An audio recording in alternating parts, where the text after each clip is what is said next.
والصلاة والسلام على رسوله وخاتم النبيين وعلى آله وأصحابه ومن تبعهم بإحسان إلى يوم الدين أما بعد. قال الله تعالى: ومن يشاقق الرسول من بعد ما تبين له الهدى ويتبع غير سبيل المؤمنين نوله ما تولى ونصله جهنم وساءت مصيرا.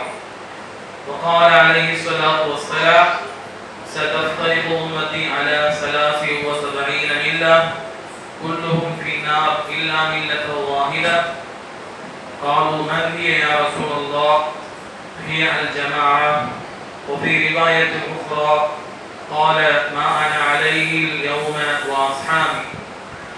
صدق الله وصدق رسول الله صلى الله عليه وسلم. எல்லா புகழுக்கும் வெற்றியும் நம்மை எல்லாம் படைத்து கண்காணித்துக் கொண்டிருக்கிற அல்லாஹ் ஒருவனுக்கு உயிர்த்தாக்குமாக அவனது அன்பும் கிருபையும் அவனால் தேர்வு செய்யப்பட்ட இறை தூதர்கள் யாவரின் மீதும் அதன் வழிவந்த முஸ்லிம்கள் அனைவரின் மீதும் குறிப்பாக நம்முடைய தூதர் நம்முடைய உயிரை விட மேலான முஹம்மது ரசூலுல்லாஹ் ஸல்லல்லாஹு அலைஹி வஸல்லம் அவர்கள் மீதும் அன்னாருடைய வாழ்க்கை வழிமுறையை அப்படியே பின்பற்றி வாழ்ந்த அன்னாருடைய குடும்பத்தார்கள், தோழர்கள், அதன் வழிவந்த இமாம் பெருமக்கள், ஏனைய முஸ்லிம்கள் அனைவரின் மீதும் இந்த உலகத்திலே முஸ்லிம்களாக வாழ்ந்து கொண்டிருக்கிற முஸ்லிம்களாக வாழ இருக்கிற எல்லா முஸ்லிம்களின் மீதும் அல்லாஹ்வுடைய அன்பும் கிருபையும் என்றென்றும் நிலவட்டுமாக என பிரார்த்தனை செய்வானாக. இந்த தர்பியா வகுப்பை துவங்குகிறேன். அன்பிற்குரியவர்களே, இந்த தர்பியா என்று சொன்னால் உருவாக்குதல் என்று அர்த்தம். ரப்பு என்று சொல்கிறோமா இல்லையா? அந்த ரப்பு என்கிற வார்த்தையில் இருந்து மறுபடி வந்ததுதான் தர்பியா, தர்பியத் என்று சொல்லக்கூடிய வாசகம். ஒரு தாய் ஒரு குழந்தையை கொஞ்சம் கொஞ்சமாக உருவாக்குகிறாள், பக்குவப்படுத்துகிறாள். அதற்கு அல்லாஹ் ரப்பல் ஆலமீன் இந்த வாசகத்தை தான் குர்ஆனில் பயன்படுத்துகிறார். ரப்பிர்ஹம்ஹுமா கமா ரப்பயானி ஸகீரா. இறைவா, என்னுடைய தாய்க்கும் தந்தைக்கும் நீ அருள் புரிவாயாக, ரஹ்மத் செய்வாயாக. கமா ரப்பயானி, ரப்ப என்கிற வார்த்தை அல்லாஹ் பயன்படுத்துகிறார். அவர்கள் எப்படி என்னை சன்னம் சன்னமாக கொஞ்சம் கொஞ்சமாக உருவாக்கினார்களோ அதே போல அவர்களுக்கு நீ அருள் புரிவாயாக என்று அல்லாஹ் துஆ செய்ய சொல்கிறார். அப்ப ரப்பு, தர்பியத் என்கிற வார்த்தை இதோடு தொடர்புடையது. தர்பியத் என்று சொன்னால் என்ன? உருவாக்குதல். கல்வி ரீதியாக, மார்க்க ரீதியாக நம்மை நாமே உருவாக்கி கொள்ளுதல் என்று அர்த்தம். இது சாதாரண பயான் நிகழ்ச்சியை போல இருக்காது. இது ஒரு கல்வி சபையை போல விஷயங்கள் சொல்லப்பட்டு அதை மனதில் பதிய வைக்கப்பட்டு சந்தேகம் இருந்தால் கேட்டு தெளிவு பெற்று அப்படியான ஒரு அமைப்பில் இந்த அமர்வு இருக்கும். சில பேருக்கு அது விருப்பமாக இருக்கலாம், சில பேருக்கு அந்த முறை விரும்பாமல் இருக்கலாம். சில பெரும்பான்மையான மக்கள் உரை விரும்பக்கூடிய மக்களாக இருக்கிறார்கள். உரை என்பது உபதேசத்தை போன்றது. ஆனால் இது போன்ற கல்வி அமர்வு என்பது ஆழமாக மார்க்கத்தை விளங்கக்கூடிய ஒரு அம்சமாக இருக்கிறது என்பதை நாம் முதல்ல புரிந்து கொள்ளலாம். அன்பிற்குரியவர்களே, இந்த கல்வி வகுப்பின் மூலமாக நாம் தேர்வு செய்த தலைப்பு என்னவென்றால் அஹ்லு சுன்னத்தி வல் ஜமாஅத் என்று சொல்லக்கூடிய அஹ்லு சுன்னா வல் ஜமாஅத்தின் அடிப்படைகள் என்கிற தலைப்பை நாம் தேர்வு செய்திருக்கிறோம். ஏனென்று சொன்னால் அஹ்லு சுன்னா வல் ஜமாஅத் என்று சொல்லக்கூடிய இந்த ஒரு மன்ஹஜ், வழிமுறை, அதுதான் சரியான குர்ஆன் ஹதீஸினுடைய வழிமுறையாக இருக்கிறது. அதை பற்றி நம்ம ஆழமாக தெரிந்ததுதான் அதை பற்றி நமக்கு தெரியும். அஹ்லு சுன்னத் வல் ஜமாஅத் என்று சொன்னால் இன்றைக்கு நம்முடைய சிந்தனையில எப்படி உதிக்குதுன்னு சொன்னோம்னா, இன்னைக்கு சுன்னத் ஜமாஅத்னு பெயர்ல இருக்கிறாங்க. மார்க்கத்தில் இல்லாத பொல்லாத காரியங்களை செய்யக்கூடிய, நபி ஸல்லல்லாஹு அலைஹி வஸல்லம் காட்டாத, குர்ஆனில் இல்லாத, சஹாபாக்கள் செய்யாத, இமாம்கள் கண்ணியமான மார்க்கத்தை பாதுகாத்து, குர்ஆனை பாதுகாத்து, ஹதீஸை பாதுகாத்து, குர்ஆனின் விளக்கத்தை பாதுகாத்து, ஹதீஸினுடைய விளக்கத்தை பாதுகாத்து நமக்கு சமர்ப்பித்த அந்த அறிஞர் பெருமக்கள் செய்யாத நூதனமான புதுமையான விஷயங்களை மார்க்கம் என்று செய்து கொண்டிருக்கக்கூடிய மக்களை தான் இன்றைக்கு நாம் அஹ்லுஸ் சுன்னத் வல் ஜமாத் என்கிற பெயரில் பார்க்க முடிகிறது. ஆனால் இது உண்மையான அஹ்லுஸ் சுன்னத் வல் ஜமாத் கிடையாது. உண்மையான அஹ்லுஸ் சுன்னத் வல் ஜமாத் என்பது என்ன? அதை நாம் ஏன் தெரிந்து கொள்ள வேண்டும்? அந்த வழிமுறையை நாம் ஏன் கடைபிடிக்க வேண்டும்? அப்படி கடைபிடிக்க தவறினால் என்ன பாதிப்பு ஏற்படும், என்ன பாதிப்பு ஏற்படும் என்கிற விஷயத்தை நாம் சுருக்கமான நேரத்தில் நம்ம சொல்ல போறோம்.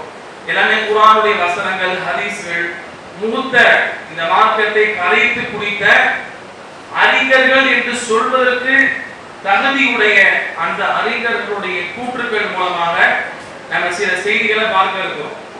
முதலாவது அஹ்லுஸ் சுன்னத் வல் ஜமாத் என்று சொன்னால் அதோட வார்த்தைக்கான அர்த்தம் என்ன என்பதை நம்ம தெரிந்து கொள்றோம். அஹ்ல் என்று சொன்னால் சார்ந்தவர்கள், உடையவர்கள் என்று அர்த்தம். சுன்னத் என்று சொன்னால் நபி ஸல்லல்லாஹு அலைஹி வஸல்லம் சுன்னத், அது குர்ஆன் வரும், ஹதீஸ் வரும். நபி ஸல்லல்லாஹு அலைஹி வஸல்லம் எல்லாத்தையும் குர்ஆனாக சொல்லப்பட்ட, ஹதீஸாக சொல்லப்பட்ட, அதாவது அல்லாஹ்விடம் இருந்து வழியாக வந்த அனைத்தையும் தான் ரசூலுல்லாஹ் வழிகாட்டினாங்க. ஹதீஸை மட்டும் ரசூலுல்லாஹ் சொல்லல, குர்ஆனை ரசூலுல்லாஹ் சொன்னாங்க. ரெண்டுமே என்ன, குர்ஆன் ஹதீஸ் ரெண்டுமே அல்லாஹ்வின் புறத்திலிருந்து வந்த வஹியாக இருக்கிறது. வமா யன்திகு அனில் ஹவா, இந்த நபி ஸல்லல்லாஹு அலைஹி வஸல்லம் அவர்கள் சுயமாக எதையும் பேச மாட்டார்கள். இன்ஹுவ இல்லா வஹ்யு யூஹா, சூரா நஜ்ம் என்று சொல்லக்கூடிய அத்தியாயத்தினுடைய ஆரம்ப வசனங்கள். அல்லாஹ் என்ன சொல்றான், நபி ஸல்லல்லாஹு அலைஹி வஸல்லம் அவர்கள் சொல்வது எல்லாமே வஹீதான், அல்லாஹ்ட்ட இருந்து வந்தது. ஒன்னு குர்ஆனா இருக்கும் அல்லது ஹதீஸாக இருக்கும், ரெண்டுமே அல்லாஹ்ட்ட இருந்து வந்த அம்சங்கள் தான். சரியா? அவ அஹ்லுஸ் சுன்னத் அல்லாஹ்வுடைய தூதரின் வழிமுறையை சார்ந்தவர்கள்னா குர்ஆன் ஹதீஸை சார்ந்தவர்கள் என்று நாம் புரிந்து கொள்ளணும். அடுத்து இரண்டாவது வல் ஜமாஅத், அந்த கூட்டத்தார்கள், அந்த கூட்டத்தார்கள், அல் ஜமாஅனா அந்த கூட்டத்தார்கள் என்று அர்த்தம். வெறும் ஜமாஅத்னா ஜமாஅத் எல்லா கூட்டத்தையும் குறிக்கும். அல் ஜமாஅத் அலிஃப் லாம் சேர்ந்து வந்தால் குறிப்பிட்டு சொல்லக்கூடியது. இது நம்ம முதல்ல புரியணும். இப்ப கிதாபுன் அப்படின்னு சொன்னோம்னா புத்தகம்னு சொல்லுவாங்க அரபியில, நமக்கு தெரியும். கிதாபுன்னா புத்தகம். பைத்துன் அப்படின்னா வீடு அப்படின்னு சொல்லுவாங்க. சரிங்களா? அப்ப இதுல அலிஃப் லாம் சேர்த்து சொன்னோம்னா அல் கிதாப் அப்படின்னா என்னது தெரிஞ்சவங்க சொல்லலாம். அது எதை குறிக்கும்? அதை கொண்டு நோக்கம் என்ன? குறிப்பிடக்கூடியது. அதை கொண்டு நோக்கம் என்னன்னா இந்த புத்தகம் அல்லது அந்த புத்தகம்னா எதை குறிக்கும்? குர்ஆனை குறிக்கும். அல் ஜாலிகல் கிதாப், ஜாலிக அல் கிதாப், ஜாலிக அல் கிதாப் அப்படின்னா என்னது? இந்த வேதம் எதை குறிக்கிறது? குர்ஆனை குறிக்கக்கூடிய வார்த்தை. அலிஃப் லாம் சேர்ந்து வந்தால் குறிப்பிட்ட ஒன்றை தான் குறிக்கும், அதுல மற்றது உள்ள வராது. இந்த முதல்ல இந்த கிராமர் அரபி ரீதியான சிறிய ஒரு கிராமர் இலக்கணம் இதை நம்ம புரிஞ்சுக்கணும். அதே போல அல் பைத், அல் பைத் அப்படின்னு சொன்னோம்னா பைத்னா வீடு, அல் பைத் அந்த வீடுனா காபத்துல்லா, காபத்துல்லா பைத்துல்லான்னு சொல்லுவோம். பைத்துல்லான்னு சொன்னாலும் சரி, பைத்துல்லானா அல்லாஹ்வுடைய வீடுனா ஈஸியா புரிஞ்சிடும். அதே போல அல் பைத் அந்த வீடு அப்படின்னு சொல்லுவாங்க. அப்படின்னா அந்த வீடுனா காபத்துல்லாவை குறிப்பிடக்கூடியது, அல்லாஹ்வுடைய வீடு என்றா இருக்கும். அதே போலதான் அல் ஜமாஅத் அப்படின்னு சொன்னோம்னா அந்த கூட்டத்தார்கள் அப்படின்னா எதை குறிக்கும்? சஹாபாக்களுடைய ஜமாஅத், அதைத்தான் குறிக்கும். சரியா? ஏன்னா அவங்க தான் மார்க்கத்தினுடைய முன்னோடிகள். சரியா? அப்ப பாத்தீங்கன்னா இந்த அடிப்படையை நம்ம புரிந்து வரும். சரி, அப்ப அஹ்லுஸ் சுன்னத்தி வல் ஜமாஅத்ல என்ன அர்த்தம் அப்படின்னு சொன்னாங்கன்னா, அஸ்-சுன்னால குர்ஆன் அடங்கும், ஹதீஸ் அடங்கும். நம்ம சொல்லியாச்சு. அஹ்லுஸ் சுன்னத்தி வல் ஜமாஅத் குர்ஆன் மற்றும் அந்த கூட்டத்தார்களாகிய சஹாபாக்களின் வழியில் உள்ளவர்கள் என்று நம்ம சொல்லணும். சரிங்களா? சரி, இப்போ நமக்கு ஒரு கேள்வி வரும். எதுக்கு சஹாபாக்களை சேர்த்து சொல்லணும்? இந்த மார்க்கத்தினுடைய அடிப்படை குர்ஆன் மற்றும் ஹதீஸ் தானே, எதுக்கு சஹாபாக்களை சேர்த்து நம்ம சொல்லணும்? அதற்கான அவசியம் என்ன அப்படின்னு நம்ம பார்ப்போமேயானால் இதுலதான் வித்தியாசமே இருக்குது. யாரெல்லாம் இஸ்லாத்தின் பெயரால் சுய சிந்தனைகளை புகுத்தி வழிகெட்டார்களோ, மக்களை வழிகெடுத்தார்களோ அவர்களுக்கும், எவர்கள் குர்ஆன் ஹதீஸை அதனுடைய கருத்து மாறாமல் அப்படியே பின்பற்றினார்களோ, அதாவது நேர் வழியில் இருந்தார்களோ அவர்களுக்குமான வித்தியாசம் இதுலதான் இருக்கு. ஏன்னா எல்லாருமே மார்க்கத்தின் பெயரால நிறைய வழிகட்ட கூட்டங்கள் உருவாகியது, நிறைய வழிகட்ட கூட்டங்கள் இருக்குது. எல்லாமே எதை வச்சுன்னா, எதை அடிப்படையா வைத்துதான் அவங்க கருத்துக்களை சொன்னாங்க. எதை வச்சு சொன்னாங்க கருத்துக்களை? குர்ஆனையும் ஹதீஸை வைத்துதான் கருத்துக்களை சொல்றாங்க. வேற மூணாவது ஒன்றை கொண்டு சொல்லல. குர்ஆனை ஹதீஸை தான் ஆதாரமாக வைப்பார்கள். அவங்க ஒரு கருத்தை சொல்லுவாங்க, அந்த கருத்துக்கு தோதுவாக குர்ஆனுடைய ஹதீஸுடைய ஆதாரங்களை தான் முன்வைப்பார்கள். அப்ப அது சரியா? அப்ப அவர்கள் குர்ஆன் ஹதீஸுடைய ஆதாரத்தை முன்வைத்து விட்டால் சரியாக விடுமா அப்படின்னா எல்லா நேரத்திலும் சரியாக இருக்காது. அதான் நம்ம கவனிக்கணும். இன்னைக்குமே பாருங்க, மார்க்கத்துல புதிய புதிய அனுஷ்டானங்கள் விதஅத்துகள் செய்யறாங்க. விதஅத்துகள் செய்யப்படுகிறது. தர்கா கட்டப்பட்டு அங்கே அல்லாஹ்வுக்கு செய்யக்கூடிய சில வழக்க வழிபாடுகள் நிறைவேற்றப்படுகிறது. இன்னும் நிறைய மௌலிதுகள் ஓதுவது, நிறைய ஃபாத்தியாக்கள் ஓதுவது என்று எதுவெல்லாம் மார்க்கத்தில் இன்றைக்கு புதிய நடைமுறையாக இருக்கிறதோ அதுக்கெல்லாம் என்ன செய்வாங்கன்னா ஆதாரத்தை காட்டுவாங்க. குர்ஆன்லையும் ஹதீஸ்ல இருந்துதான் ஆதாரத்தை காட்டுவார்கள். அப்ப அதுவெல்லாம் சரியாயிடுமா அப்படின்னா நிச்சயமாக சரியாகாது. அப்ப எப்படி சத்தியத்தை நாம பிரித்து அறிவது? குர்ஆன் ஹதீஸ் தான் சத்தியம்.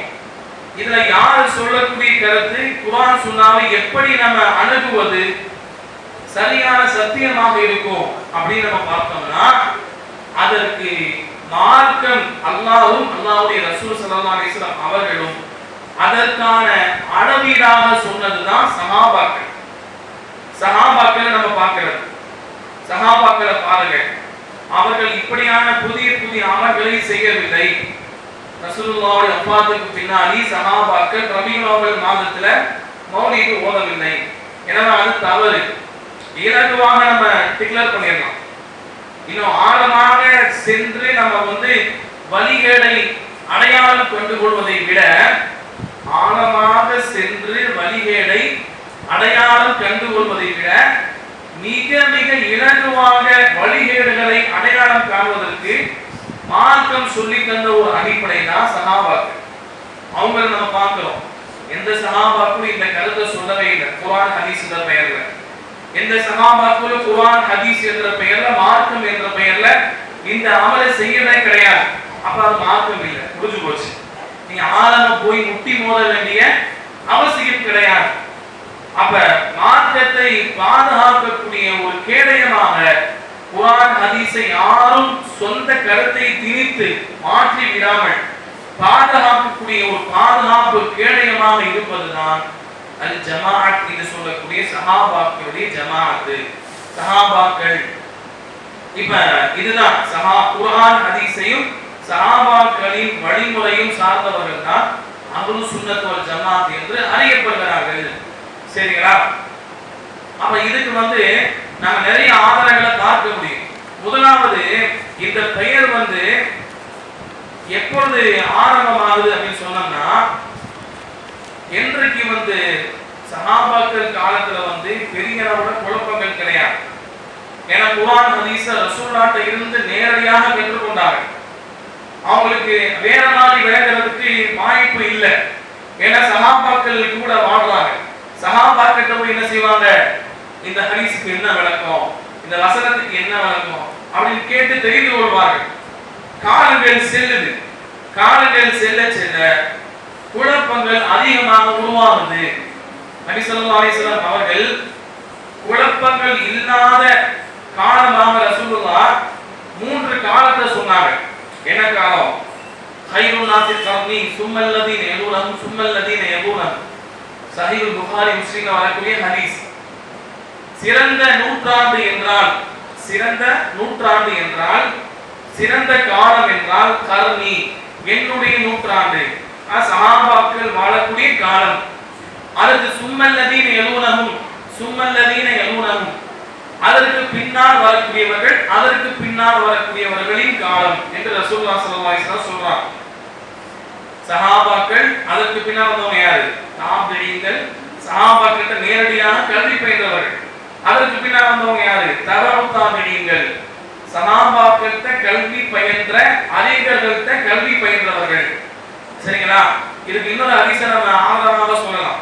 நபி ஸல்லல்லாஹு அலைஹி வஸல்லம் சொல்றாங்க, என்ன ஹதீஸ் அப்படி சொன்னோம்னா, அதாவது லா தஸாலூன பில் கைரி மா தாம ஃபீக்கும் மன் ரஆனி வ ஸாஹபனி, நீங்கள் நலவில் இருப்பீர்கள், நீங்கள் நலவில் இருப்பீர்கள். நலவுனா என்னது? மார்க்க ரீதியான நலவை குறிப்பிடப்பட்டிருக்குது, மற்ற நலவு கிடையாது. மார்க்க ரீதியான நலவு, குழப்பங்கள் இல்லாத சூழல், குழப்பங்கள் இல்லாத சூழல், நீங்கள் நலவில் இருப்பீர்கள். மாதாம ஃபீக்கும் மன் ரஆனி வ ஸாஹபனி, என்னோடு யார் தோழமை கொண்டார்களோ, என்னை யார் பார்த்தார்களோ, சஹாபாக்கள் என்னை யார் பார்த்தார்களோ, என்னோடு யார் தோழமை கொண்டார்களோ, அவர்கள் உங்களோடு இருக்கும் காலமெல்லாம் நீங்கள் நலவில் இருப்பீர்கள், குழப்பங்களை விட்டு நீங்கள் பாதுகாப்பு பெறுவீர்கள் என்று அர்த்தம். தொடர்ந்து சொல்றாங்க ரசூலுல்லாஹி ஸல்லல்லாஹு அலைஹி வஸல்லம், அதே போல லா தஸாலூன பிகைரி மா தாம ஃபீக்கும் மன் ரஆ மன் ரஆனி வ ஸாஹப மன் ஸாஹபனி, மேலும் என்னை கண்டவர்களை கண்டவர்கள், என்னோடு தோழமை கொண்டவர்களோடு தோழமை கொண்டவர்கள். இரண்டாவது கேட்டகரி யார்? யார்? தாபிஈன்கள். இவர்கள் இருக்கும் காலமெல்லாம் நீங்கள் நலவில் இருப்பீர்கள், மார்க்கத்தை சரியா பாதுகாத்துறாங்க, குழப்பங்களை ஊடுருவாம மக்களை சரியான பாதையில் அழைத்து சென்றார்கள். இதைத்தான் ரசூலுல்லாஹ் சொல்றாங்க, என்னை கண்டவர்களை கண்டவர்கள், என்னோடு தோழமை கொண்டவர்களோடு தோழமை கொண்டவர்கள், இவர்கள் உங்களுக்கு மத்தியில் இருக்கும் வரைக்கும் நீங்கள் நலவில் இருப்பீர்கள். இரண்டாவது ரசூலுல்லாஹ் சொல்றாங்க. மூணாவது ரசூலுல்லாஹ் சொல்றாங்க, மா தாம ஃபீக்கும், அதாவது லா தஸாலூன பிகைரின் மா தாம ஃபீக்கும் மன் ரஆ மன் ரஆ மன் ரஆனி வ ஸாஹப மன் ஸாஹப மன் ஸாஹபனி, மேலும் நீங்கள் நலவில் இருப்பீர்கள். மூன்றாவது தலைமுறை ரசூலுல்லாஹ் சொல்றாங்க, என்னை கண்டவர்களை கண்டவர்களை கண்டவர்கள், அதாவது தபஅ தாபிஈன்கள், என்னோடு தோழமை கொண்டவர்களோடு தோழமை கொண்டவர்களோடு தோழமை கொண்டவர்கள். யாரு? ரசூலுல்லாஹோட தோழமை கொண்டவங்க சஹாபா, அவங்களோட தோழமை கொண்டவர்கள் தாபிஈன்கள், அவர்களோடு தோழமை கொண்டவர்கள் யாரு? தபஅ தாபிஈன்கள். இவர்கள் இருக்கும் காலமெல்லாம் நீங்கள் நலவில் இருப்பீர்கள் என்று நபி ஸல்லல்லாஹு அலைஹி வஸல்லம் சொல்றாங்க. சில்சிலத்து ஸஹீஹா என்று சொல்லக்கூடிய ஹதீஸ் கிரந்தத்துல இமாம் அல்பானி ரஹிமஹுல்லாஹ் இந்த ஹதீஸை ஆதாரபூர்வமான ஹதீஸ் என்று பதிவு செய்யறாங்க. அப்ப நம்ம என்ன புரிந்து கொள்ள வேண்டும் என்று சொன்னால், மார்க்கத்தில குர்ஆன் ஹதீஸின் பெயரால குழப்பங்கள் ஊடுருவாமல் இருக்க வேண்டும் என்று சொன்னால் சஹாபாக்களை நம்ம பார்க்க வேண்டும். சில நேரங்கள்ல நம்ம குர்ஆன் ஹதீஸ்ல நேரடியாக பெற்றுக்கொள்ளலாம், பல இடங்கள்ல. ஒரு சில இடங்கள்ல நாம என்ன செய்ய முடியாது, இரண்டு விதமாக விளங்கக்கூடிய முகாந்திரம் இருக்கும். ஒரு வசனம் தான், ஒரு ஹதீஸ் தான், அத ரெண்டு விதமா விளங்கலாம், நாலு விதமா விளங்கலாம். அப்படித்தான் மதுஹபுகள் உருவானது. அதற்கான காரணத்தை நான் சொல்லுவேன். மதுஹபுகள் உருவான காரணத்தை நான் சொல்லுவேன். இப்ப இமாம் அபூ ஹனீஃபா ஒரு கருத்தை சொல்லுவாங்க, இமாம் ஷாஃபிஈ ரஹிமஹுல்லாஹ் கருத்தை சொல்லுவாங்க, இமாம் மாலிக் ரஹிமஹுல்லாஹ் கருத்தை சொல்லுவாங்க, இமாம் அஹ்மத் பின் ஹம்பல் ரஹிமஹுல்லாஹ் கருத்தை சொல்றாங்க. சரிங்களா? இப்ப இதுல இருந்து நமக்கு என்ன புரியுதுன்னா, ஒரு ஹதீஸ ஒரு குர்ஆன் வசனத்தை பல முறையில் விளக்குவதற்கு சாத்தியம் உண்டு. அதை மட்டும் நம்ம தெரிஞ்சுக்கணும். இருக்குதா இல்லையா? இருக்கு. எனவேதான் மதுஹபுகள் உருவாச்சு. மதுஹபுகள் ஏன் உருவாச்சு? இமாம்கள் வேண்டுமென்றே அப்படி சொன்னாங்களா? ஏதாவது நெருக்கடி இருந்ததா? அதை ரெண்டாவது நம்ம பார்ப்போம். இப்ப நம்ம முதலாவது எதை தெரிந்து கொள்ளணும்னா, ஒரு ஹதீஸ ஒரு வசனத்தை எப்படி வேண்டுமானாலும் விளங்கலாம். அப்படித்தானே? ஒரு ஹதீஸை எப்படி வேண்டுமானாலும் விளங்கலாம். ஒரு குர்ஆன் வசனத்துக்கு எப்படி வேண்டுமானாலும் தஃப்சீர் விளக்க உரை சொல்லலாம். அதற்கு சாத்தியம் இருக்குது. அப்ப எது சரியானது, எது அல்லாஹ் ரசூல் நாடக்கூடிய கருத்து, எது அல்லாஹ் ரசூல் நாடக்கூடிய கருத்து என்பதை நாம் யாரை வைத்துதான் ஈஸியா தெரிந்து கொள்வோம்? சஹாபாக்களை வைத்துதான் ஈஸியா தெரிந்து கொள்வோம். புரியுதா உங்களுக்கு? இது வரைக்கும் குழப்பம் இது இல்லைங்க. இப்ப நீங்க பாருங்க, இஸ்லாத்துல முதலாவது தோன்றிய குழப்பவாதிகள் யாருன்னா ஹவாரிஜிகள் என்று சொல்றோம். ஹவாரிஜிகள், ஹவாரிஜ் என்று சொன்னால் இஸ்லாத்தை விட்டு வெளியேறியவர்கள் என்று அர்த்தம். இவங்க எந்த அடிப்படையில் இஸ்லாத்தை விட்டு வெளியே போனாங்கன்னா, சஹாபாக்களை, பெரும்பான்மையான சஹாபாக்களை எல்லாம் சஹாபாக்கள் இஸ்லாத்தை விட்டு வெளியே போயிட்டாங்கன்னு சொன்னாங்க. பெரிய பெரிய சஹாபாக்களை சின்ன சின்ன தப்பு செஞ்சாலே இஸ்லாத்தை விட்டு வெளியே போயிட்டாங்க அப்படின்னு தீர்ப்பு சொன்னாங்க. எதை வச்சு தீர்ப்பு சொன்னாங்கன்னா, சுயமா சொல்லல, குர்ஆன் வசனத்தை வச்சுதான் தீர்ப்பு சொன்னாங்க, ஹதீஸை வச்சுதான் தீர்ப்பு சொன்னாங்க. எதை வேணா எப்படி வேணா வளைக்கலாமா இல்லையா? எதை எப்படி வேண்டுமானாலும் வளைக்கலாம். அப்ப பாத்தீங்கன்னா, அப்ப இந்த ஹவாரிஜிகள் இவங்களுடைய உருவாக்கம் அதிகமாக இருந்த காலம் என்னவென்றால் அலி ரலியல்லாஹுடைய காலகட்டம். அலி ரலியல்லாஹுடைய காலகட்டத்துல இந்த கூட்டங்கள் இருந்த இவங்க என்ன பண்ணாங்க, உஸ்மான் ரலியல்லாஹு அவர்களை கொலை செய்தார்கள், வீட்டில் சிறை பிடித்து வைத்திருந்தார்கள், உஸ்மான் ரலியல்லாஹு அவர்களை கொலை செய்தார்கள்.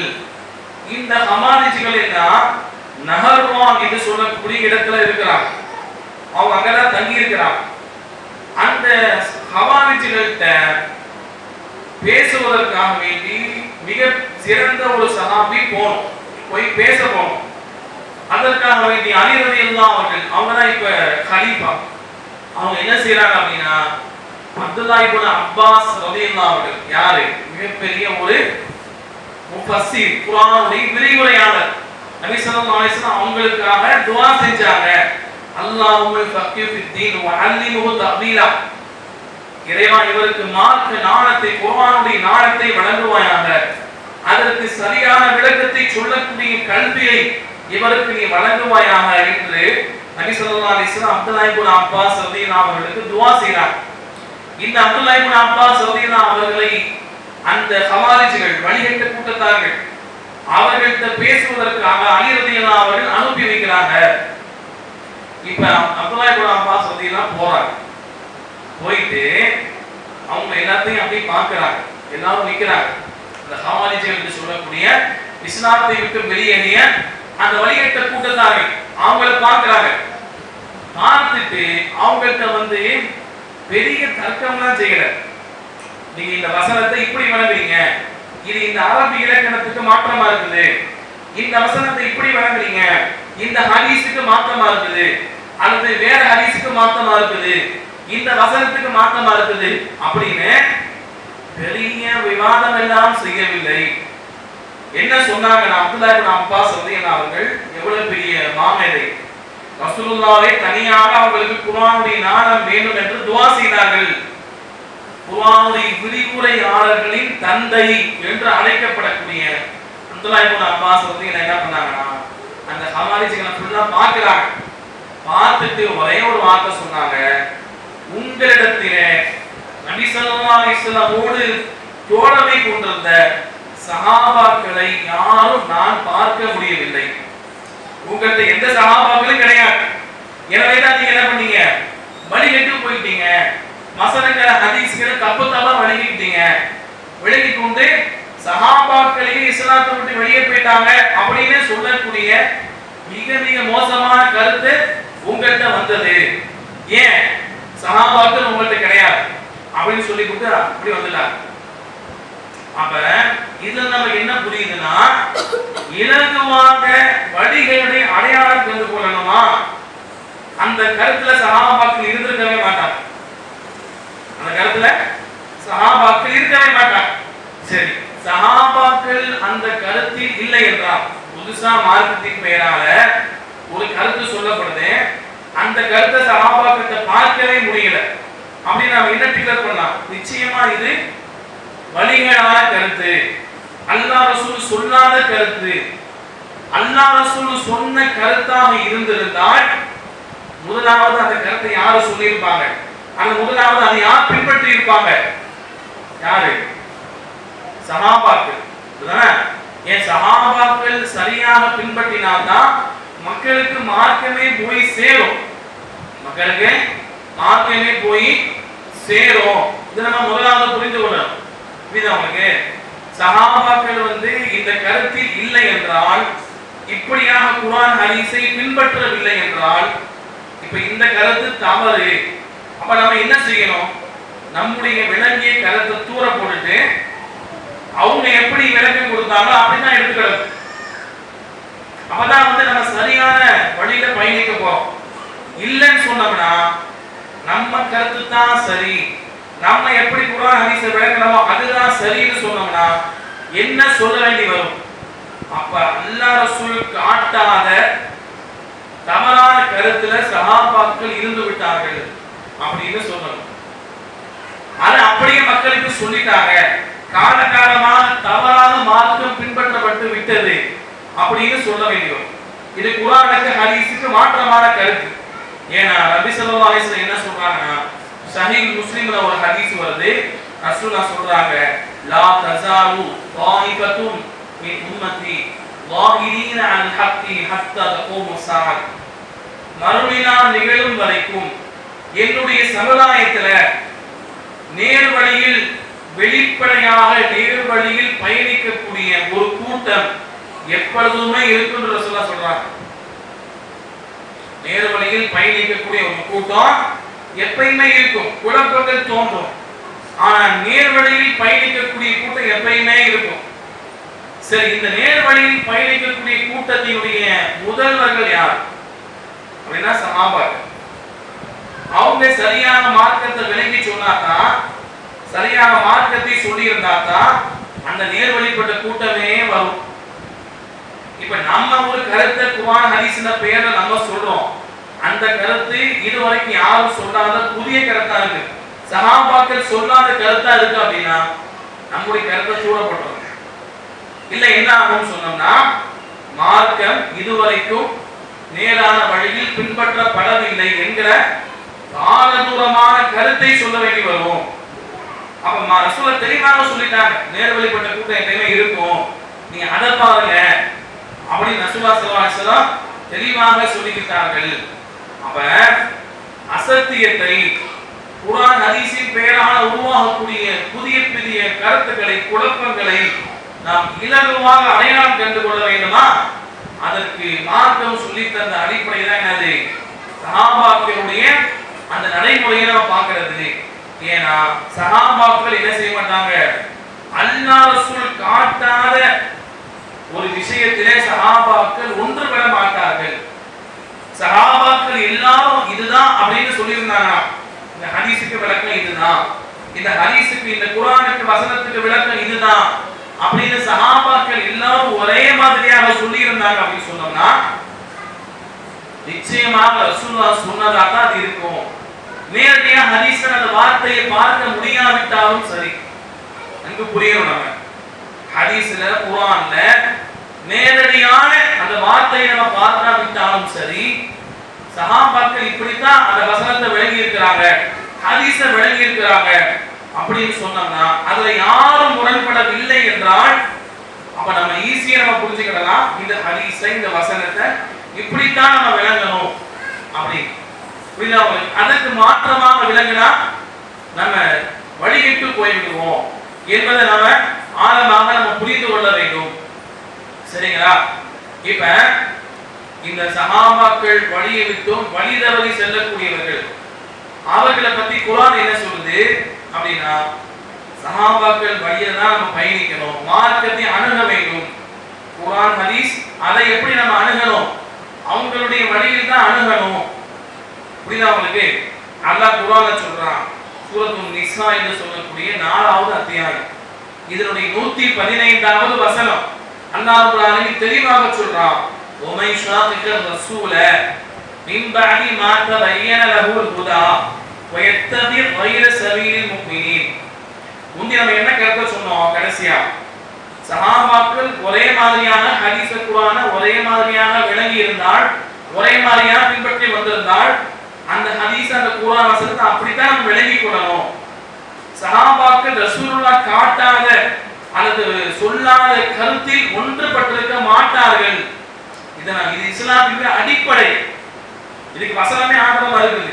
நம்ம சொல்றோம் இல்ல சஹாபாக்கள் எல்லாரும் சேர்ந்து அல்லாஹ்வுடைய தூதர் ஸல்லல்லாஹு அலைஹி வஸல்லம் சொல்லாத கருத்தை சொல்லுவாங்கன்னு யாராவது சொன்னாங்கன்னா இஸ்லாத்தின் அடிப்படையே தகர்க்கப்பட்டு விட்டது. குர்ஆனை நம்ம அவங்கள்ட்ட தான் எடுத்துக்கிறோம். அப்படிதானே? குர்ஆன் யாரு? ரசூலுல்லாஹ் நேரடியாக வந்து ரசூலுல்லாஹ்ட்ட ஓதி காண்பிக்கப்பட்டு ரசூலுல்லாஹ் உடனே எழுத சொல்லி அப்படியே வாங்கி வச்சுக்கிட்டாங்களா? அப்படி வாங்கி வச்சு மொத்தமா சேர்த்து கொடுத்தாங்களா ரசூலுல்லாஹ் சரி பார்த்து? அப்படி குர்ஆன் நமக்கு வந்ததா? ரசூலுல்லாஹ்ட்ட குர்ஆன் ஜிப்ரீல் அலைஹிஸ்ஸலாம் வந்து ஓதி காட்டினாங்க. அப்படியே எழுதி அப்படியே வாங்கிட்டாங்க. அப்படி எழுதி அப்படியே வாங்கிட்டாங்க. மொத்தமா வச்சு ரசூலுல்லாஹ் சரி பார்த்து கொடுத்தாங்களா நம்மள்ட்ட? சரியா? குர்ஆன் எப்படி நமக்கு வந்தது? 5 சஹாபாக்கள் ரசூலுல்லாஹ் நியமித்து அந்த 5 சஹாபாக்கள் அதை எழுதி வைத்து அதற்கு பின் ஹஸ்ஸான் பின் சாபித் ரலியல்லாஹு அவர்களை நியமிக்கப்பட்டு ரசூலுல்லாஹ் வஃபாத்துக்கு பின்னர் அவங்க என்ன பண்ணாங்க? சரி பார்த்து கொடுத்தார்கள். அப்படித்தானே? அப்ப சஹாபா அந்த குர்ஆன் விஷயத்துல எல்லா சஹாபாக்களும் ஒன்றுபட்டாங்க.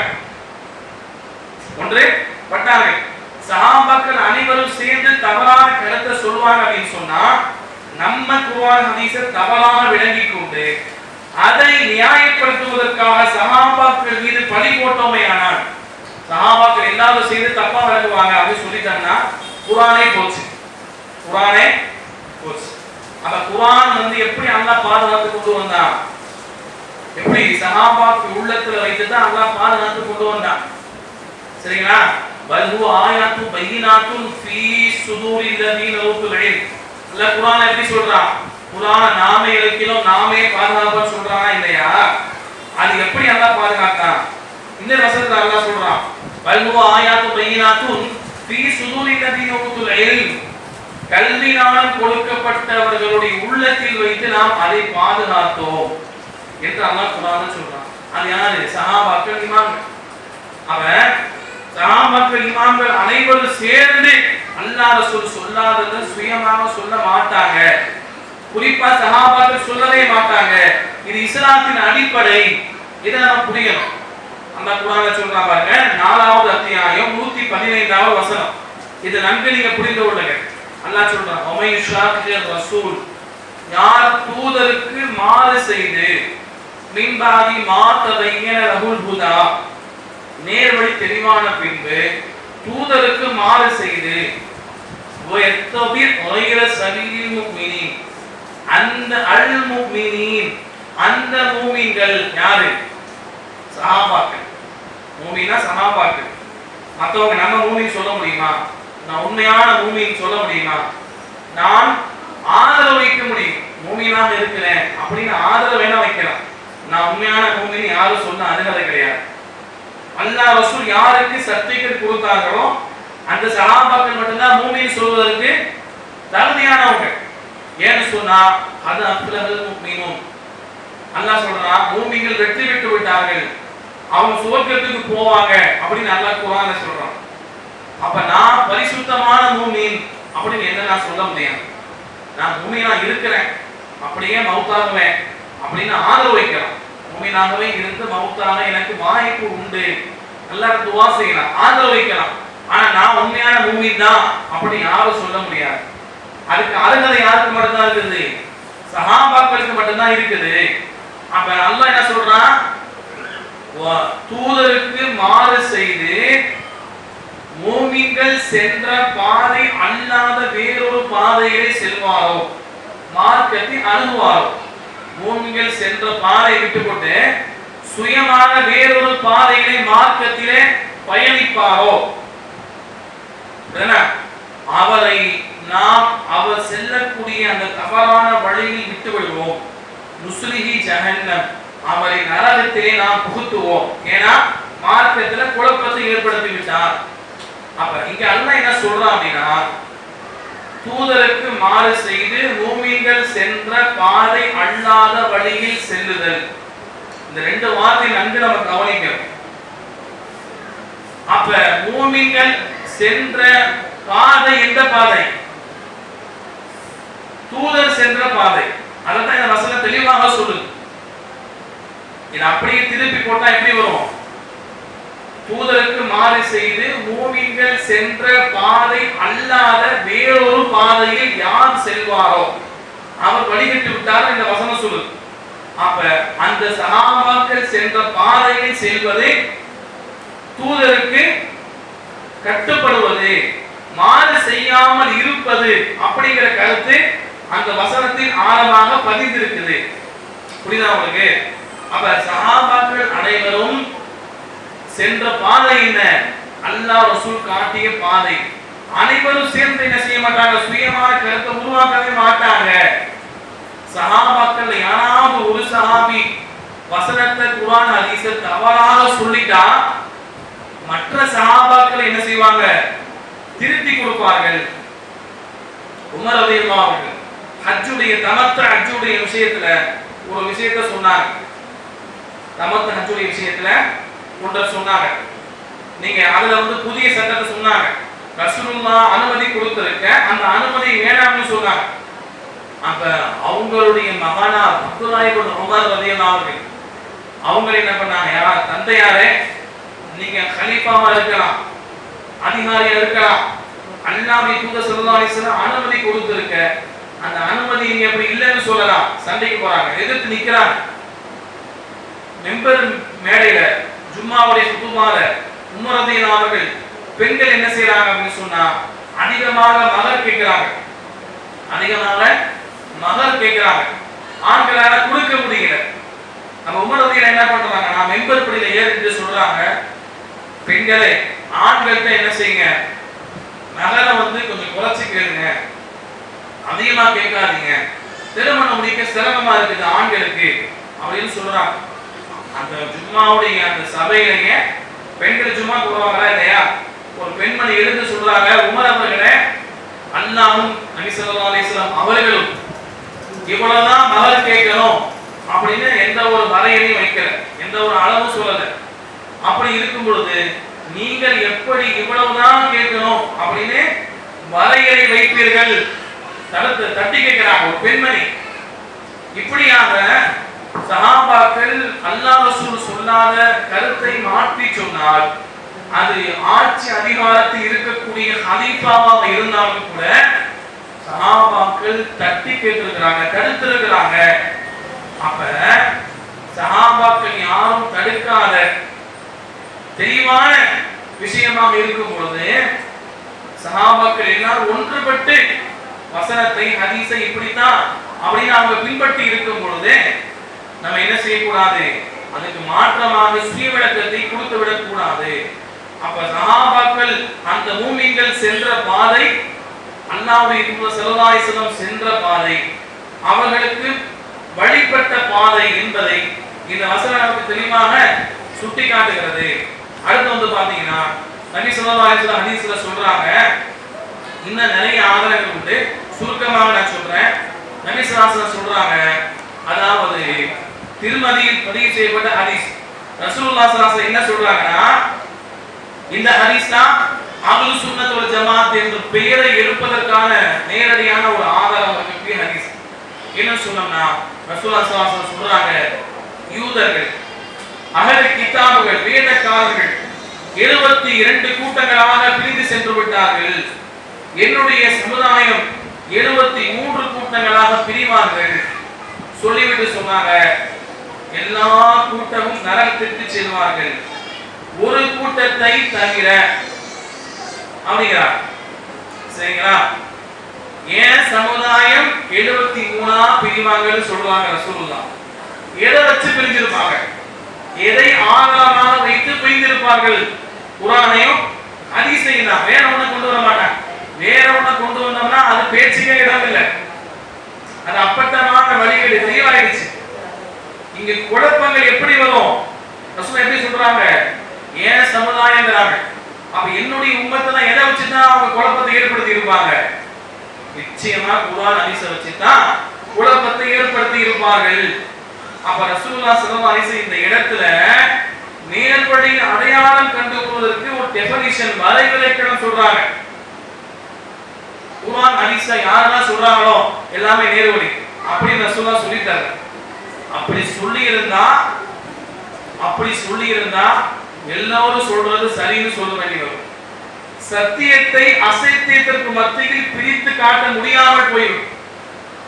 குர்ஆன் ஹதீஸை யாரெல்லாம் சொல்றாங்களோ அவங்க எல்லாம் சரிதான், அதுதான் நேர்வழி அப்படின்னு ரசூலுல்லாஹ் சொல்லியிருந்தாங்கன்னா எல்லாரும் குர்ஆன் ஹதீஸ் தான் சொல்றாங்க. அப்படிதானே? எல்லாருமே குர்ஆன் ஹதீஸ் தான் ஆழமா காட்டுவார்கள். அப்ப எல்லாமே சரின்னு வந்துடும். அசத்தியத்துக்கு மத்தியில சத்தியத்தை எப்படி பிரித்து பார்ப்பது என்று தெரியாமல் போய்விடும். நபி ஸல்லல்லாஹு அலைஹி வஸல்லம் இங்க தான் சொல்றாங்க, ஒரு கூட்டம் தான் சொர்க்கத்துக்கு செல்வார்கள். சஹாபாக்கள் கேட்டாங்க. சஹாபாக்கள் என்ன கேட்டாங்கன்னு பாருங்க. நம்மள மாதிரி சுத்தி வளைக்கக்கூடியவர்கள் சஹாபாக்கள் கிடையாது. யாரும் சொல்லலாம் 73 கூட்டம் பிரிவாங்களா, எல்லா பேரையும் சொல்லுங்க, நான் எழுதி வச்சுக்கிறோம் அப்படின்னு சஹாபாக்கள் கேட்டாங்களா? அப்படிலாம் சஹாபாக்கள் கேட்கல. சஹாபாக்கள் சிம்பிளா கேட்டாங்க, ஒரு கூட்டம் சொர்க்கத்துக்கு போகணும்னு சொல்றீங்க, அந்த ஒரு கூட்டத்துக்கான வரை விளக்கத்தை சொல்லி கொடுக்குறங்க, அது எங்களுக்கு போதும். அதை வைத்துக் கொண்டு மற்ற வழிகட்ட கூட்டங்களை நாங்கள் அடையாளம் கண்டு கொள்வோம் அப்படிங்கிற அடிப்படையில சஹாபாக்கள் கேட்டாங்க, மன் ஹிய யா ரசூலல்லாஹ், அந்த ஒரு கூட்டம் என்ன, சொர்க்கத்துக்கு போகக்கூடிய ஒரு கூட்டம் என்ன, அதை சொல்லிருங்கன்னு சொல்லிட்டாங்க. நபி ஸல்லல்லாஹு அலைஹி வஸல்லம் சொன்னாங்க, மன் கான அலா மா அன அலைஹி வ அஸ்ஹாபி, மன் கான யார் இருப்பாரோ அல்லது யார் பின்பற்றுவாரோ, மா அன அலைஹி வ அஸ்ஹாபி, நானும் எனது தோழர்களும் எந்த வழியில் இருந்தோமோ அல்ல எதன் மீது இருந்தோமோ அதை யார் பின்பற்றுவாரோ அல்லது அதில் யார் இருப்பாரோ, நானும் என் தோழர்களும் எதில் இருந்தோமோ அதை அப்படியே யார் பின்பற்றுவாரோ அதில் யார் அப்படியே இருப்பாரோ அப்படிப்பட்டவர்கள் தான் நேர்வழி பெற்ற ஒரு கூட்டத்தார்கள் என்று நபி ஸல்லல்லாஹு அலைஹி வஸல்லம் தெளிவாக சொல்றாங்க. இப்ப ரசூலுல்லாஹ் ஸல்லல்லாஹு அலைஹி வஸல்லம் குர்ஆன் ஹதீஸ்னு சொல்லியிருக்காங்க. அப்படி சொல்லியிருந்தாங்கன்னா அது மட்டும் போதுமான, அதாவது அசத்தியத்தை சத்தியத்தை பிரித்து பார்ப்பதற்கு, அசத்தியத்திற்கு மத்தியில் சத்தியத்தை பிரித்து பார்ப்பதற்கு எல்லா சந்தர்ப்பத்திலும் நேரடியா குர்ஆன் நேரடி ஹதீஸ்ல பார்க்க முடியாது. நேரடியா ஹதீஸ்ல குர்ஆனை பார்க்கணும்னா ரசூல் என்ன சொல்லி கொடுத்திருப்பாங்க, குர்ஆன் ஹதீஸ்ல நீங்க தேடி பாருங்க அப்படினு போயிருப்பாங்க. சில நேரங்களில் அசத்தியத்தையும் சத்தியத்தையும் பிரித்து பார்ப்பதற்கு சஹாபாக்கள் தேவைப்படுகிறார்கள் என்கிற அடிப்படையை ரசூலுல்லாஹ் ஸல்லல்லாஹு அலைஹி வஸல்லம் சொல்றாங்க.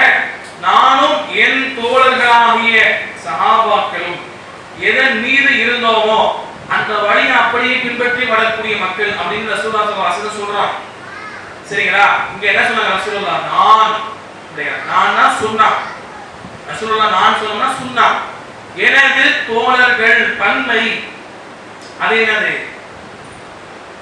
சஹாபாக்கள் தோழர்கள் பன்மையாக சொல்றான், அது ஜமாஅத்து, பன்மை ஒருமையில பன்மை ஜமாஅத்து. தனிப்பட்ட சஹாபாக்கள் ஏதாவது விஷயம் தெரியாம தவறாக செய்திருக்கலாம், அதை நம்ம அங்கே பேசல, அதை நம்ம இங்க பேசவில்லை. ஏன்னா எல்லா சஹாபாக்களுக்கும் எல்லாமே தெரியாது, அதை நம்ம புரியணும். எல்லா சஹாபாக்களுக்கும் எல்லாமே தெரியாது, சரிங்களா? அதை நம்ம இங்க பேசலாம். தனிப்பட்ட சஹாபி ஏதாவது மாற்றமா செய்திருக்கிறாரு அப்படின்னா அவன் அதை நம்ம பொருட்படுத்த தேவையில்லை. இங்க ரசூலுல்லாஹ் சொல்றது என்ன, சஹாபாக்கள் அனைவரையும் பாருங்க, அப்பதான் சத்தியத்தை சரியா நீங்க புரிய முடியும் அப்படின்னு சொல்றாங்க.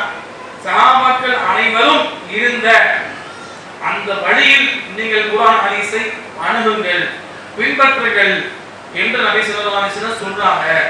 அப்ப சஹாபாக்களை பார்க்க வேண்டும், அதுதான் அசத்தியத்தை விட்டும் சத்தியத்தை பிரித்து காட்டக்கூடிய வழி என்பதை குர்ஆன் நமக்கு சொல்லுது, ஹதீஸ் நமக்கு சொல்லுது, சரிங்களா?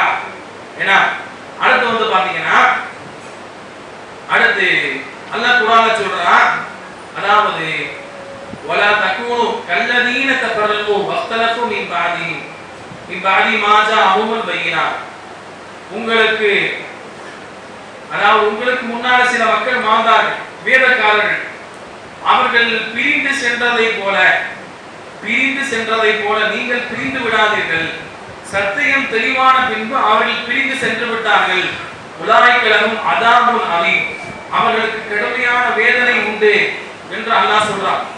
சொல்லிவிட்டு சொல்றான், யௌம தபியவு உஜூஹுன் வ தஸ்வது உஜூஹ், நாளை மறுமை நாளில சில முகங்கள் பிரகாசமாக இருக்கும் அப்படின்னு சொல்றாங்க. இன்னும் சில முகங்கள் பிரகாசமற்று கருத்த நிலையில் இருக்கும், கருப்பு படிந்த நிலையில் இருக்கும் அப்படின்னு அல்லாஹ் சொல்றான். சரிங்களா? அப்ப இந்த வசனத்துக்கு இப்ப அப்பாஸ் ரலியல்லாஹு அவர்கள் விளக்கம் சொல்றாங்க. வல்லதீன தபையதத் வஜூஹுஹும் ஹும் அஹ்லுஸ் சுன்னத்தி வல் ஜமாஅத்தி. எவர்கள் நாளை மறுமையிலே முகம் பிரகாசமாக இருப்பார்களோ அவர்கள் மார்க்கத்தை அல்லாஹ் ரசூல் சொன்ன வழியில் அச்சு பிசறாமல் அப்படியே பின்பற்றிய அந்த அஹ்லுஸ் சுன்னா வல் ஜமாஅத்தை சார்ந்தவர்கள் என்று விளக்கம் சொல்றார். எவர்களுடைய முகங்கள் கருத்து போயிருக்குமோ அப்படின்னு அல்லாஹ் சொல்றாங்க குர்ஆன்ல. அதற்கான அந்த மக்கள் யார் என்று சொன்னால் ஹும் அஹ்லுல் பித்அத்தி வல் இஃப்திலாஃபி. மார்க்கத்தில சுய கருத்து வேறுபாடு கொண்டவர்கள், மார்க்கத்தின் பெயரால் குர்ஆன் ஹதீஸின் பெயரால் புதிய புதிய வழிமுறைகளை உருவாக்கியவர்கள், அவர்களுடைய முகம் நாளை மறுமையிலே கருத்து போயிருக்கும் என்று அப்துல்லாஹ் இப்னு அப்பாஸ் ரலியல்லாஹு அவர்கள் விளக்கம் தருகிறார்கள். அப்ப இப்படி எல்லாம் நம்ம பார்க்கும் பொழுது அஹ்லுஸ் சுன்னா வல் ஜமாஅத் என்பது குர்ஆன் ஹதீஸை விட்டு வெளியே இருக்கக்கூடிய ஒரு விஷயம் கிடையாது. குர்ஆன் ஹதீஸை சரியாக பின்பற்றுவதற்கு மார்க்கம் சொல்லி தந்த ஒரு வழிமுறை தான் என்னது அஹ்லுஸ் சுன்னா வல் ஜமாஅத் என்பது. இதை நம்ம புரிந்து கொள்ளணும். இப்ப குர்ஆன் ஹதீஸை சரியாக நம்ம புரிந்து கொள்ள வேண்டுமா, அல்லாஹ் ரசூல் சொன்ன கருத்தை மாற்றாமல் அப்படியே நம்ம எடுத்துக்கொள்ள வேண்டுமா? அப்ப நம்ம யாரை பார்க்கணும்? சஹாபாக்களை பார்க்க வேண்டும் அப்படின்னு நம்ம சொன்னோம். அதற்கான வசனங்களை ஹதீஸ்களை ஆதாரமாக நம்ம காட்டினோம்.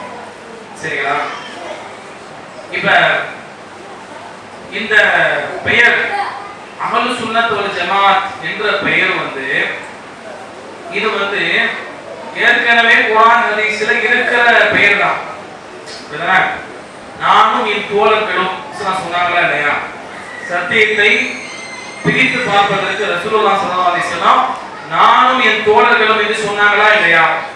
அப்ப அந்த வார்த்தை ஏற்கனவே உள்ள வார்த்தை தான், ஹதீஸ்ல உள்ள வார்த்தை தான், வசனங்கள்ல உள்ள வார்த்தை தான். புதுசா இது உருவாகல. புரியணும். இந்த வார்த்தை நம்ம எப்ப சொல்ல வேண்டி வந்தது? ஆரம்ப காலத்துல சஹாபாக்கள் காலத்துல குர்ஆன் ஹதீஸ் முஸ்லிம்கள் இப்படி தான் பேர் இருந்தது. சம்மாக்குல் முஸ்லிமீன். அல்லாஹ் குர்ஆன் என்ன சொல்றான்? உங்களை முஸ்லிம் என்று அவன் உங்களுக்கு பெயர் வைத்தான் அப்படின்னு அல்லாஹ் சொல்றான். அப்ப முஸ்லிம்கள் குர்ஆன் ஹதீஸ் அதை பின்பற்றக்கூடிய மக்கள் யாரு? முஸ்லிம்கள் அப்படின்னு பொதுவாகத்தான் சஹாபாக்கள் காலத்துல பெயர் சொல்லப்பட்டது. அஹ்லுஸ் சுன்னா வல் ஜமாஅத் என்கிற இந்த பிரயோகம், இந்த பெயர் எப்பொழுது வந்தது அப்படின்னு சொன்னா, இமாம் இப்னு தைமிய்யா ரஹிமஹுல்லாஹ் சொல்றாங்க. ஏன்னா அவங்க மின்ஹாஜுஸ் சுன்னால சொல்றாங்க, அதாவது இந்த பெயரை பொறுத்தவரையில் இது ஏற்கனவே குர்ஆனில் இருக்கக்கூடிய ஹதீஸில் இருக்கக்கூடிய பெயர் தான். சரிங்களா? புதிய ஒரு உருவாக்கம் கிடையாது. முன்னால் சஹாபாக்கள் காலத்துல குர்ஆன் ஹதீஸை வச்சு யாரும் சுயவிளக்கம் கொடுக்க முடியாது. ஏன்? சஹாபாக்கள் இருக்கிறாங்க. ரசூலுல்லாஹ்ட்ட சத்தியத்தை அப்படியே நேரடியாக கேட்ட சஹாபாக்கள் இருக்கிறாங்க. அவங்கள்ட்ட இருந்து படிச்ச இமாம்கள் இருக்கிறாங்க. புரியுதா? யாரும் குர்ஆன் சுன்னான பேர்ல தவறா சொல்லிவிட முடியாது. எனவே இந்த பெயர் வெளியே சொல்ல வேண்டிய தேவை இல்லாமல் இருந்தது. சரியா? அதற்கு பின்னால அவங்க இப்னு தைமிய்யா என்ன சொல்றாங்க பாருங்க. வ மذهب அஹ்லுஸ் சுன்னத்தி வல் ஜமாஅத்தி மذهபுன் கதீம். அஹ்லுஸ் சுன்னா வல் ஜமாஅத் என்று சொல்லக்கூடிய வழிமுறை என்பது பழைய வழிமுறையாகும். குர்ஆன் ஹதீஸ்ல உள்ளதான். சரிங்களா? மஅரூஃபுன் கபல ஐ யخلق அல்லாஹ் ஐ யخلق அல்லாஹ் அபா ஹனீஃபத வ மாலிகன் வ ஷாஃபிஈயன் வ அஹ்மத். அதாவது சொல்றாங்க இமாம் இப்னு தைமிய்யா ரஹிமஹுல்லாஹ் மிகப்பெரிய ஒரு மாமேதை. சொல்றாங்க இமாம் அபூ ஹனீஃபா, ஷாஃபி, இமாம் மாலிக், அஹ்மத் போன்றவர்களை அல்லாஹ் படைப்பதற்கு முன்பதாகவே இந்த பெயர் இருந்துச்சு. இவங்க வந்து புதுசா இந்த பெயரை உருவாக்க அப்படின்னு சொல்றாங்க. சரிங்களா?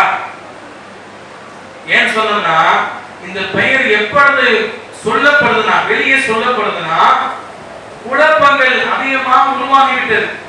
குர்ஆன் ஹதீஸ் இந்த பெயர்ல நிறைய குழப்பங்கள் உருவாச்சு, நிறைய கூட்டங்கள் உருவாச்சு. ஹவாரிஜிகள், முர்ஜியாக்கள், கதரியாக்கள், ஜபரியாக்கள் அப்படின்னு நிறைய கூட்டங்கள் உருவாகினார்கள். புதிய புதிய கூட்டங்கள் உருவாகி குர்ஆன் ஹதீஸ் என்ற பெயர்ல புதுசு புதுசா சொல்ல ஆரம்பிச்சாங்க. இப்ப இந்த கூட்டத்துக்கு மத்தியில சரியான கூட்டத்தை சார்ந்தவர்கள் யாரு, சரியா குர்ஆன் ஹதீஸை அல்லாஹ் ரசூல் சொன்ன கருத்திலே மாற்றம் இல்லாமல் அப்படியே பின்பற்றக்கூடிய மக்கள் யார் என்பதை அடையாளம் காட்டுவதற்காகத்தான் இந்த பெயரை வெளியே சொன்னாங்க. குர்ஆன் ஹதீஸே முஸ்லிம்கள் அப்படின்னு சொல்லிக் கொண்டு இருந்தவங்க முஸ்லிம்களுக்கு மத்தியில் நிறைய குழப்பம் உருவாயிடுச்சு. அந்த குர்ஆன் ஹதீஸை வைத்து நிறைய புதுசு புதுசா சொல்றாங்க. இப்ப வந்துட்டு நம்ம வந்துட்டு குர்ஆன் ஹதீஸ் மட்டும் சொன்னா போதுமா, அதாவது வெறும் வார்த்தை மட்டும் சொன்னா போதுமா, அதே மாதிரி நான் முஸ்லீம் தான், எல்லாரும் முஸ்லீம் தான் அப்படின்னு சொன்னா போதுமா, எல்லாரும் முஸ்லீம்னா சரியான முஸ்லீம் யாரும் தெரியாம போயிடும். குர்ஆன் ஹதீஸை யாரும் சொன்னாலும் எடுத்துக்கிடுங்க. எல்லாரும் சஹாபாக்கள் தான் படிச்சிருப்பாங்க. இவன் அபூ ஹனீஃபா யாரு? சஹாபாக்கள்கிட்ட நேரடியாக கல்வி பயின்ற தாபிஈ. சரிங்களா? இமாம் மாலிக் யாரு? அபூ ஹனீஃபாவுடைய மாணவர்.